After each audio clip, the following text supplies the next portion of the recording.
Informasi selanjutnya datang dari pelajar Sekolah Menengah Pertama atau SMP Negeri 7 Kota Cirebon, Jawa Barat yang mengembangkan alat siram otomatis dari aliran listrik panel surya. Mereka menggunakan metode sensor kelembapan tanah hingga mesin bekerja efektif tanpa sentuhan tangan manusia. Sejumlah pelajar yang tergabung dalam Divisi Konservasi Energi Sekolah Menengah Pertama SMP Negeri 7 Kota Cirebon, Jawa Barat mengembangkan alat siram otomatis dari aliran listrik panel surya. Siswa menggunakan media belajar replika mini garden yang dilengkapi perangkat serta jaringan kabel. Mereka memadukan ilmu pengetahuan, energi listrik, serta informatika. Menariknya, energi listrik yang mereka gunakan berasal dari panel surya. Dari replika mini garden ini, siswa mengaplikasikannya ke tanaman secara langsung.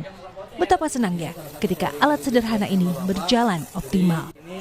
Inovasi ini akan mereka gunakan untuk menyiram tanaman rindang di sekolah. Sekolah ini pun dinobatkan sebagai juara sekolah adiwiyata serta Green School tingkat nasional sejak tahun 2023. Guru telah memprogram sensor dengan alat deteksi tingkat kelembapan. Alat sensor sensitif ini akan menyiram otomatis apabila kering dan akan berhenti otomatis apabila sudah basah. Teknologi ini membuat tanaman tidak perlu disiram secara manual. Inovasi berbasis panel surya ini kian menguatkan praktik pelestarian lingkungan dengan menggunakan energi terbarukan yang ramah lingkungan.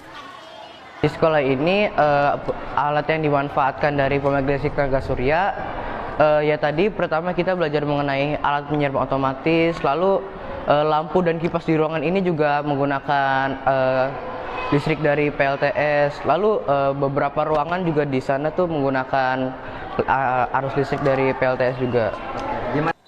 SMP Negeri 7 Kota Cirebon memiliki 40 ruangan yang terdiri dari 35 ruang kelas dan 5 lainnya adalah ruang guru, laboratorium, perpustakaan, dan fasilitas pendukung lainnya.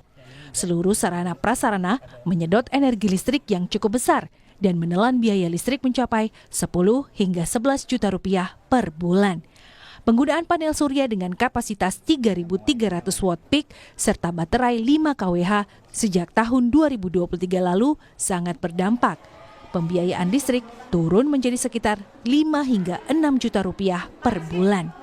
Tidak hanya untuk kebutuhan reguler, energi listrik dari panel surya juga dimanfaatkan untuk beragam sarana belajar, serta pengembangan inovasi yang berbasis energi terbarukan dan ramah lingkungan. Kita ini sudah ada hampir kalau ruang kelas 33 kelas ditambah dengan ruang tata usaha, ruang wakasek, ruang guru dan lain-lain, ada di kisaran sekitar 40 ruangan kelas. Itu cukup menyedot biaya listrik yang luar biasa ya. Ketika belum ada panel surya ini kita bisa membayar listrik antara 10 sampai 11 juta lah ya, 9 sampai 11 juta per bulan listriknya saja ya.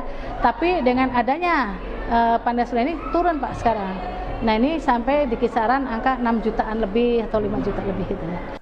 Pertamina Hulu Energi Offshore Northwest Java (PHE ONWJ) memilih SMP Negeri 7 Kota Cirebon sebagai sekolah energi berdikari. Pertamina memberikan sebanyak 12 solar panel dengan kapasitas 3.300 watt peak dan baterai 5 kWh.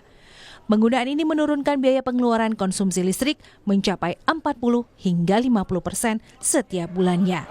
Sejak tahun 2023 hingga saat ini, penggunaan panel surya mendorong inovasi dan kreativitas di SMP Negeri 7 Kota Cirebon. Untuk kita memang di Pertamina sendiri sedang gencar untuk kita punya 2 program, Desa Energi Berdikari dan Sekolah Energi Berdikari. Jadi untuk Sekolah Energi Berdikari kita melakukan program itu di SMP 7 Cirebon ini. Yang alhamdulillah disupport secara langsung oleh Pertamina dan kita pun melakukan monitoring terkait penggunaan yang alhamdulillah berhasil menurunkan konsumsi listrik sebesar kurang lebih 40% per bulannya. Dengan inovasi alat siram otomatis, pelajar SMP Negeri 7 Cirebon membuktikan bahwa energi terbarukan bisa dimanfaatkan secara nyata di lingkungan sekolah. Mereka bukan hanya belajar ilmu pengetahuan, tetapi juga menanamkan kepedulian terhadap lingkungan sejak dini. Muhammad Syahri Romdon, Kompas TV, Cirebon, Jawa Barat.